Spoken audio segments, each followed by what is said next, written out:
What's up, people? Welcome back to Chris Chats Comics. My name is Chris Gonzalez, and I'm back again for another comic book recap. And this week we got 5 titles to discuss. We got 2 from DC, 2 from Image, and 1 from Marvel. So let's get into it.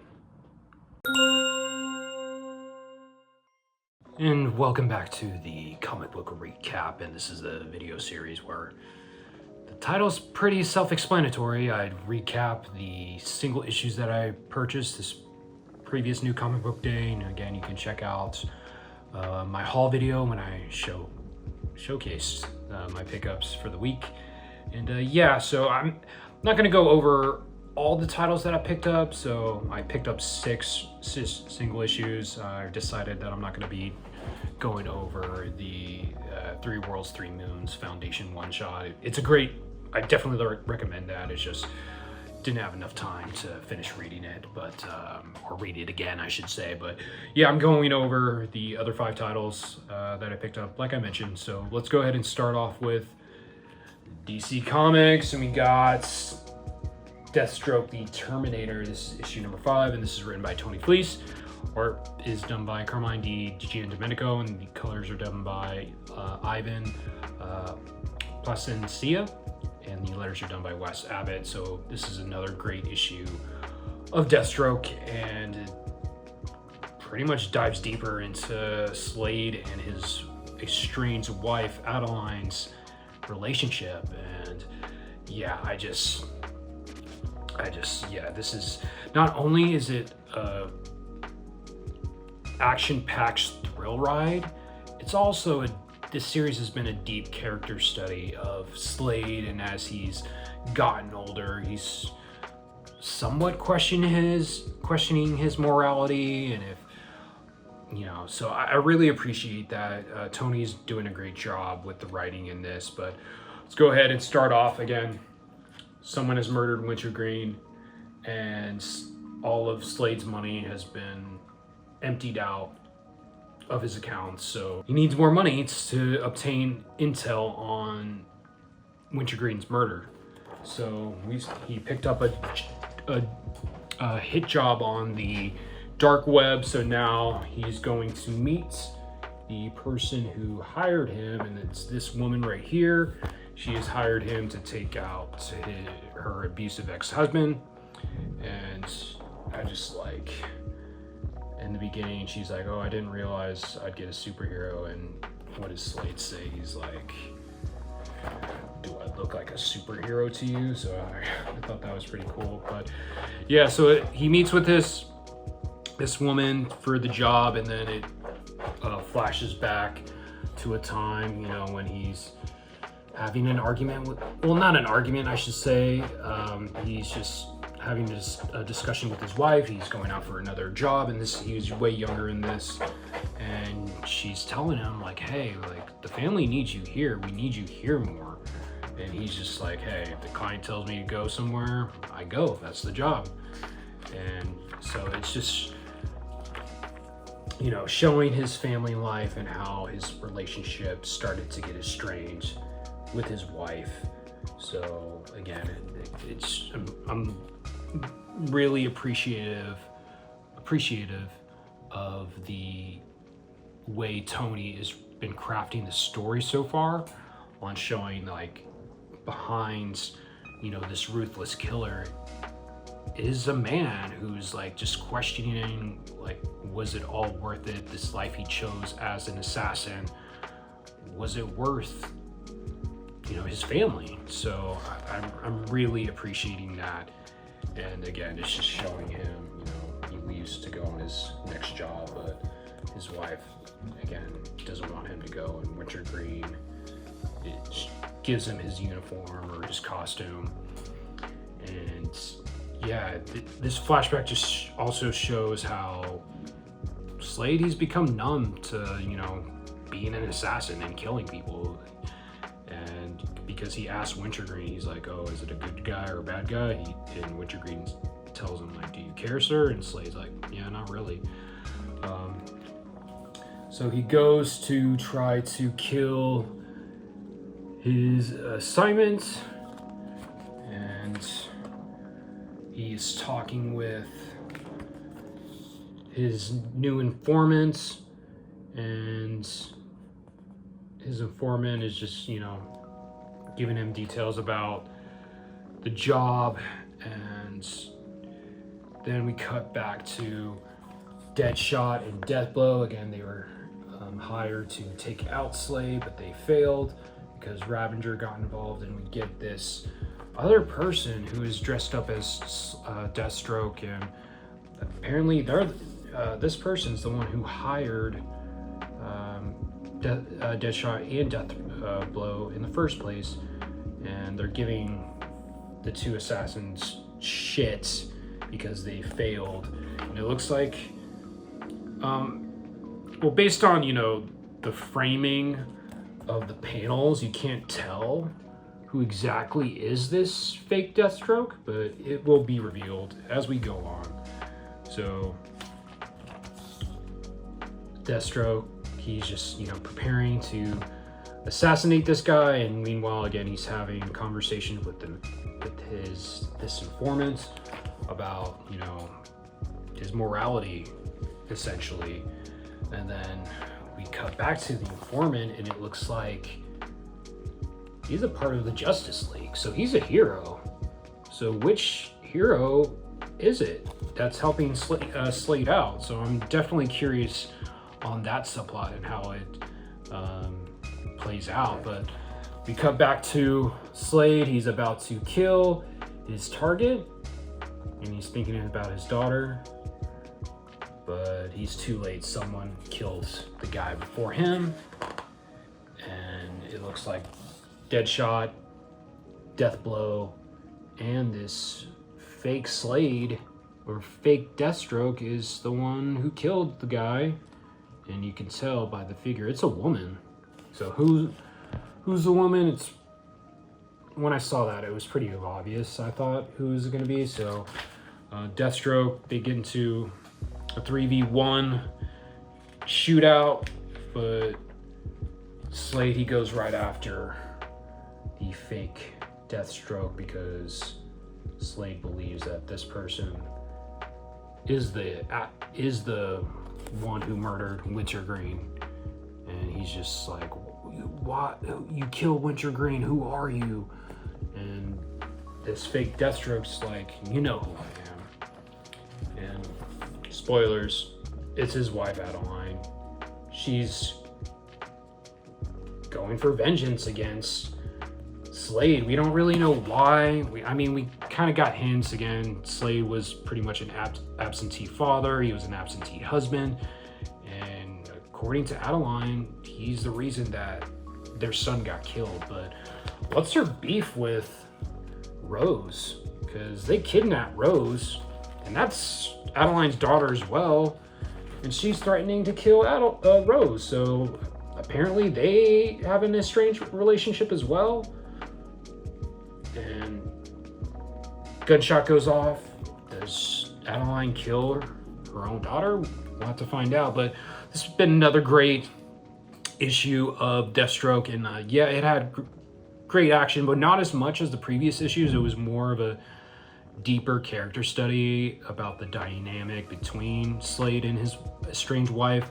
So I'm just really liking the character development, as well as all the action, and the artwork by Carmine, just fantastic, and the script is just really solid. So I highly recommend Deathstroke the Terminator, and that was issue number 5. And let's go ahead and go on to the last DC title of the week, and it's from the Vertigo imprint. This is End of Life. This is issue number 6. This has been a really fun series. I've been really enjoying the humor, and this is written by Kyle Starks. The artwork is done by Steve Pugh. Colors are done by Chris O'Halloran, and the letters are done by Becca Carey. So we start off with this issue. Again, last issue, Eddie was kicked out of his father's house, and Eddie's like, "This is bullshit." He is not happy with this current situation, because right now he's staying with Leona and her son Trent at the gas station that Eddie has been frequently going to, and he's bitching about it. Leona's like, hey, if you don't like it, you can get the fuck out. And then we cut to Richard Smiley. He's now in jail. He's visited by this guy named Niels. He's a midget, or a small person. I'm sorry, little people. Don't know what the correct term is nowadays, but he's visited by this guy named Niels. And Niels has been mentioned, I think, last episode, but we get his first appearance here, and Richard, he's telling him, like, hey, I need you to go kill Eddie. Do what you do best. And Niels is like, that's what he does. He doesn't really talk, but, and Richard's like, no, not that thing, the other thing. And Niels is like, oh, this is what you meant? And Richard's like, yeah, I love you, man. You're a good boy. So I thought that whole interaction was pretty hilarious. And again, Kyle Starks initially took me a bit to get used to his humor, but I've really been digging it. And then we cut back to the townsfolk and Eddie's father. You know, they're fixing this fence, and George, he's, you know, thinking that Eddie's out in the woods, but they tell him that no, he's staying with Leona. And George is like, what are you talking about? But it looks like George, his cancer symptoms are getting worse. He's coughing up blood.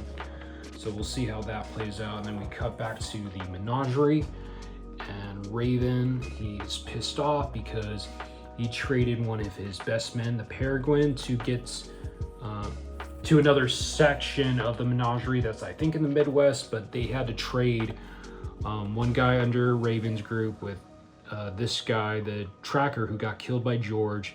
They had a trade, and so since Drathar, the tracker, got killed by George, the group that the Raven lent his best man to, they're keeping him because they don't have their tracker anymore.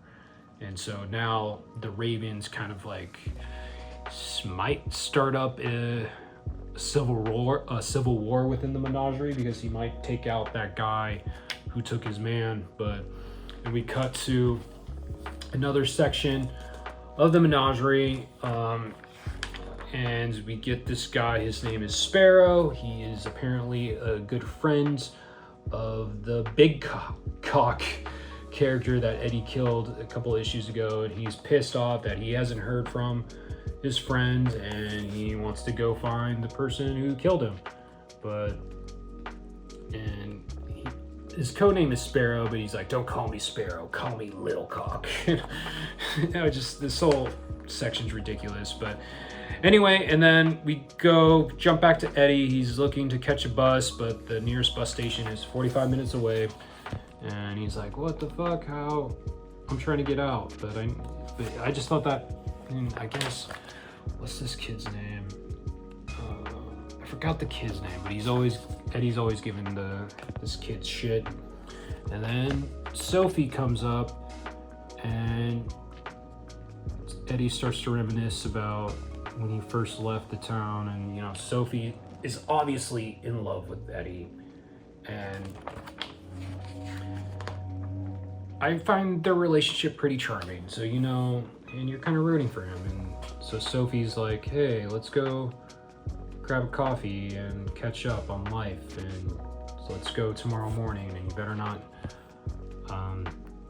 skimp out on me and ditch me.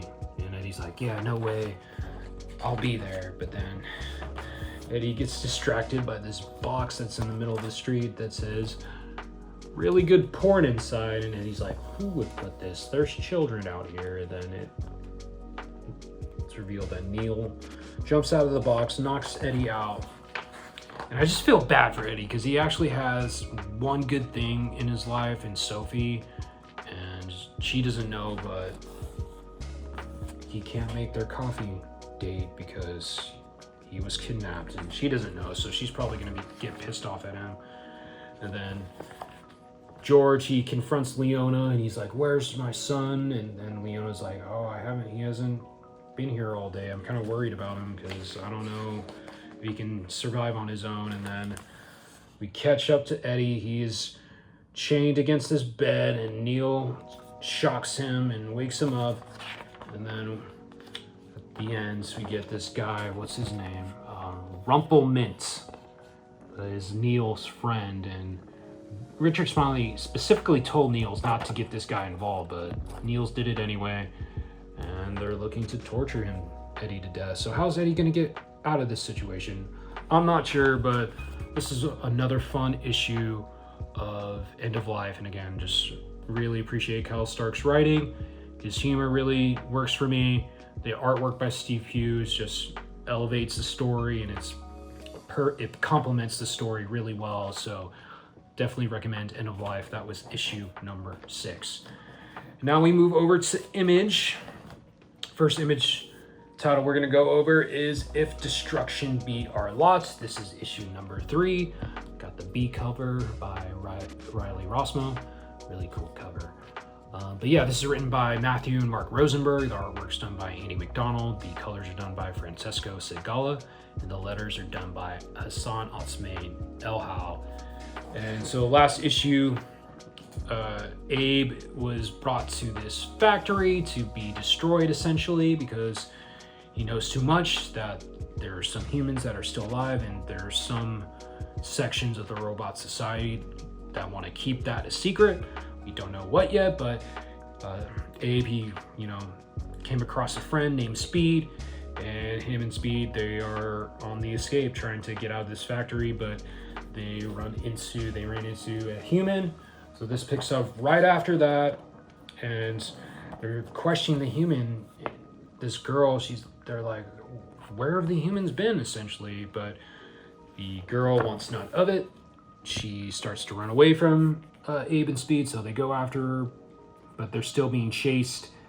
And yeah, their conversation was cut short, but the lettering by Hassan is just, he's one of the best letterers in the game, probably number 1 now, but it's just the lettering really stood out, and it's just like a character in of itself, because the lettering just like adds an extra oomph to the dialogue. So I really appreciate that. So Abe and Speed, they're being chased, and they just randomly link back up with the girl, and they're trying to get more answers from her, but she's again just wants nothing to do with them. They escape, and eventually they run into the girl again, and eventually they run into and go into this decontamination room, and they shut off the main door so the army of robots doesn't get through. But there's this gas that, since the Abe and Speed, they're robots, it doesn't affect them, but the girl, it's affecting this girl, and she starts to pass out. She passes out due to the gas in this room, and Abe picks her up and carries her, but eventually she wakes up and she's like, get off of me, and she does something. She presses a button on Abe that essentially kind of turns him off, so Speed has to turn him back on, and they're wondering where the human go, but they eventually escape that factory.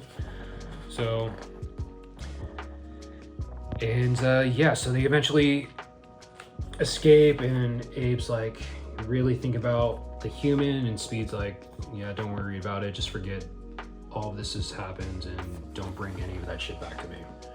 So Abe, he goes back to, I guess, his apartment, but I just like the world building through the arts by Andy McDonald. I think that's one of my favorite aspects of this series. It's just really detailed, and I really appreciate that. But yeah, Abe, he goes back to, I guess this is his apartment. So he plugs back in to recharge for the day, and he's just, he can't stop thinking about the human girl. So, but again, loving the artwork of the city. So he goes out to look for Speed, and he eventually finds Speed in this like bar, or this really grungy and area, and he comes across, and Speed is getting high essentially, and Abe's like, hey, I can't stop thinking about this girl and what this means. Like, I have so many questions, and Speed's like, hey, let's take a hit of this and forget all your troubles. So Speed is trying to get A5. But that's pretty much where it ends. I just thought this was a really fun issue. Really enjoying the world building. I'm intrigued by the main mystery. It's like, where have the humans have been? Why are the robots trying to keep their existence a secret?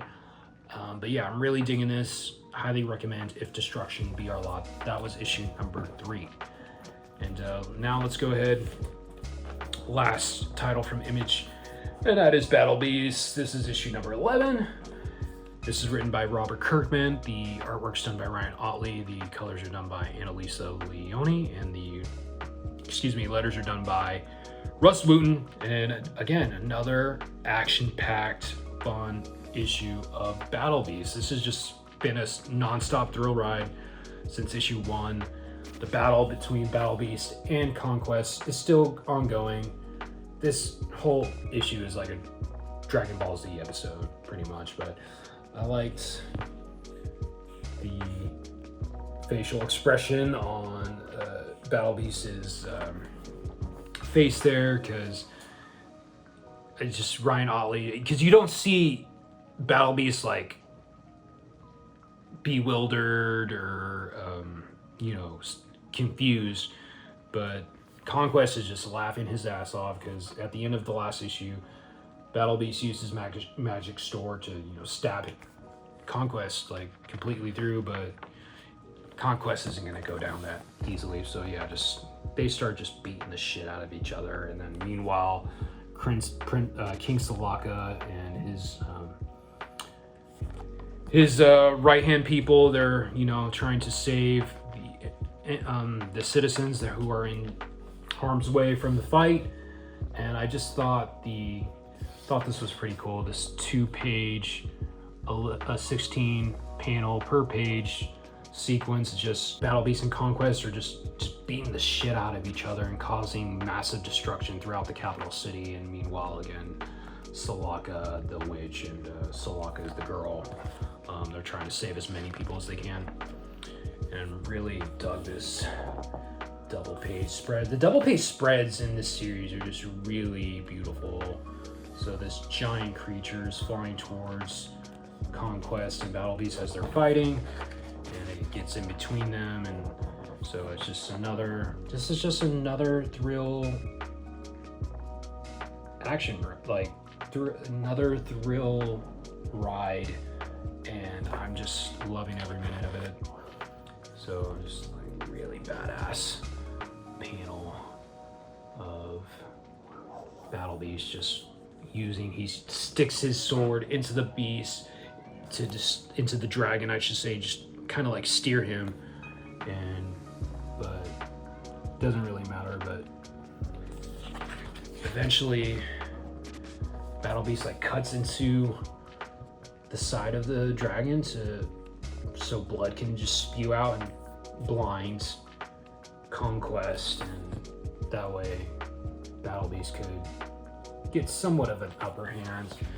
And then that's just the colors by Annalisa Leone is just another, continues to elevate Ryan Ottley's art. And I think Ryan Ottley's doing the best work he's done in his career in this series, but just the Annalisa Leone's colors just bring it all together, and it's just really beautiful to look at. Very gruesome.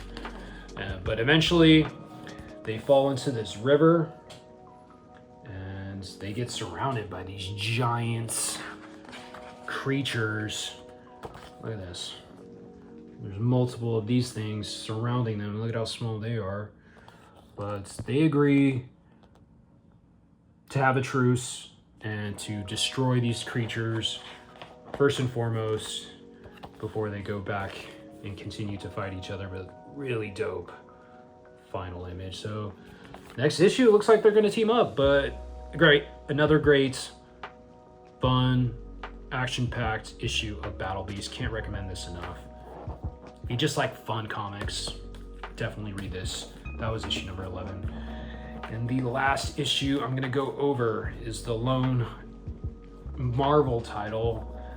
This is Avengers Armageddon. This is issue number 2, and I got the Alex Ross Marvel Dimensions cover.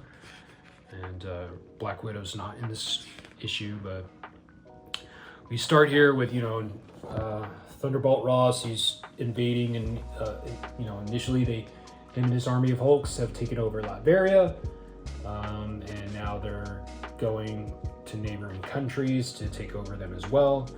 And the Avengers are trying to stop him.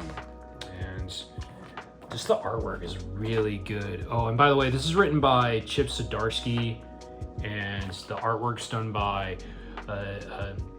Delio Diaz. Is it Delio Diaz?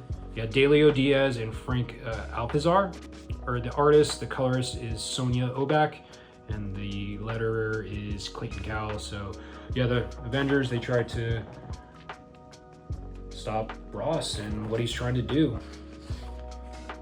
And then meanwhile, the United Nations, they are in communication with Russia, and it looks like Russia has assembled their own team, and they're called the Winter Guard, and we got Red Guardian is one of them, and then there's other Russian characters that I don't know, so let me know if in the comments if you know any of these characters, because I have no idea who these people were, but they're all Russian. So Russia is assembling their own Avengers team, I guess, to, combat Ross and his army of Hulks.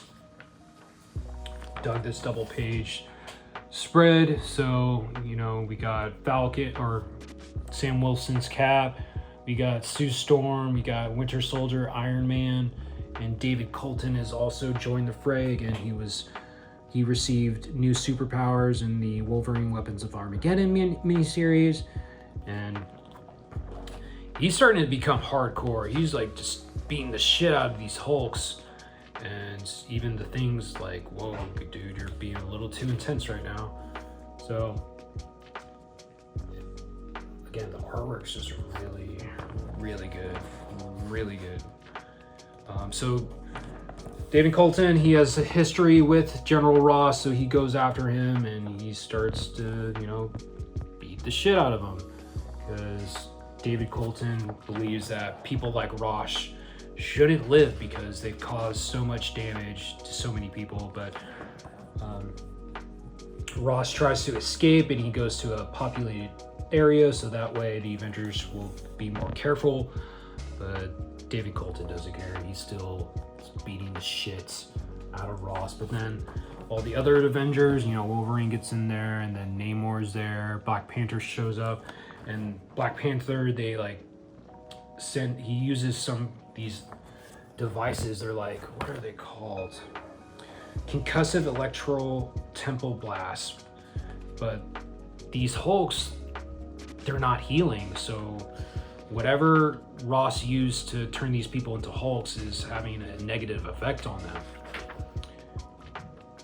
And meanwhile, the Avengers are just, trying to rescue people that are susceptible to all the property damage that Colton and General Ross are doing due to their fight. But then Colton, he just goes ballistic on Ross and just starts beating the shit out of Ross, and he's about to kill him, but then Bucky shows up and he's aiming his gun at Colton, but Colton, he doesn't care. He's like, bet, I'm still gonna kill this guy. But then Iron Man, he stops him last minute, and then Colton, fucks up. And Iron Man's the one who, because the super soldier serum that David Colton took affected his heart, so he had to get an arc reactor put in, and Tony helped with that.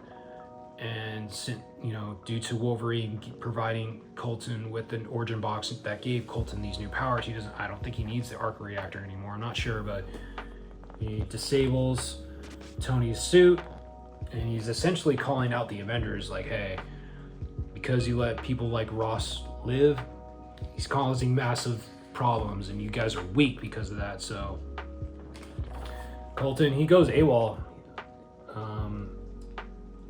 don't know where he went, but while the Avengers were, you know, fighting with one another, or mainly Colton was talking with Iron Man, the Russian team picks up General Ross and they take him and they put him in this tank, this water tank. So what are their plans for Ross? We're not sure. But so we got the Russians, they've taken Ross, Colton's AWOL, and what's gonna happen? I'm really surprised. But anyway, Iron Man, he goes to Ross's base to try to get more info on where they could have taken Ross. And Ross, he's been using this machine from Doctor Doom, I think, that shows in the future. I'm not quite sure. So Iron Man uses that machine and tries to figure out what Ross was looking at. And this machine shows the potential end of the world. So I thought this was a solid issue of Avengers Armageddon. Again, I haven't been reading Chip's Captain America run, but I did read that Wolverine miniseries, so I wasn't completely lost, but I'm enjoying the series. There's a lot of political undertones in this series, and I appreciate that. Some people might not, because, you know, with everything going on in the world, they don't want that. They want to be distracted. But I think this is doing it right. It's really good story, and I'm curious to see what happens next. So that was Avengers Armageddon, issue number 2. And that was it for this week. So let me know if you read any of these books, what your thoughts were in the comments. And yeah, just leave a like in the video, share the video if you can. Subscribe to the channel if you haven't done so already. I'm trying to get to 1,000 subscribers, so I would really appreciate it. And yeah, thank you for watching. And yeah, this has been Chris Chats Comics. My name is Chris Gonzalez, and I'm out. Peace.